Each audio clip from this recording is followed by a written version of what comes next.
Le sort d'Alpha Condé est toujours incertain, mais les militaires assurent qu'il est en lieu sûr. Le nouvel homme fort de Conakry, lui, y va avec fermeté. Ses faits et gestes sont scrutés et analysés. Les actions à entreprendre, il ne faut pas sacrifier les efforts des uns et des autres en cultivant l'impunité. Il faut forcément remettre en place un appareil judiciaire qui va s'occuper de tous les dossiers judiciaires. Tous ceux qui ont géré ce pays et qui nous ont conduits à cette situation ont une obligation de rendre compte. Le tombeur d'Alpha Condé est adoubé dans son pays.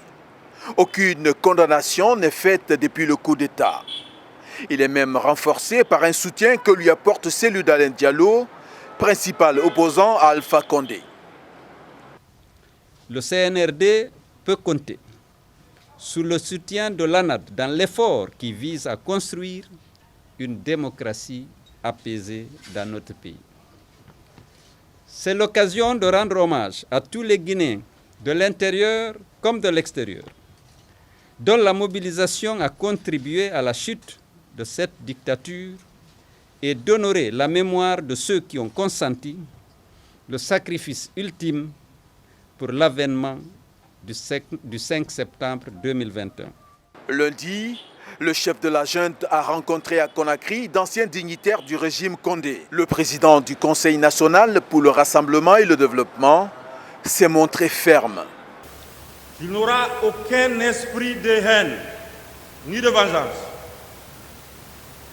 Il faut dire qu'il n'y aura pas de sas aux sorcières. Mais la justice sera la boussole qui orientera chaque citoyen guinéen. Dans les rues de la capitale, les discours du colonel Doumbouya sont sur toutes les lèvres.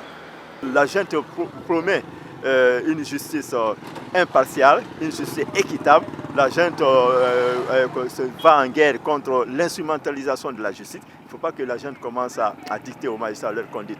Je crois que la manière dont ils ont été arrêtés, qu'on les libère de la même manière, s'il y a un non-lieu, qu'on dresse un non-lieu pour que le casier judiciaire soit vierge.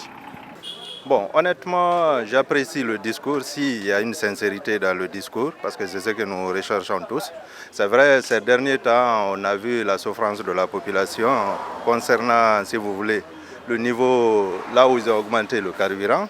Tous les ministres sortants sont sommés de rester au pays, leurs documents de voyage confisqués. Tous les contrats miniers signés avec le régime Condé restent maintenus. Zakaria Kamara pour VOA Afrique, Conakry.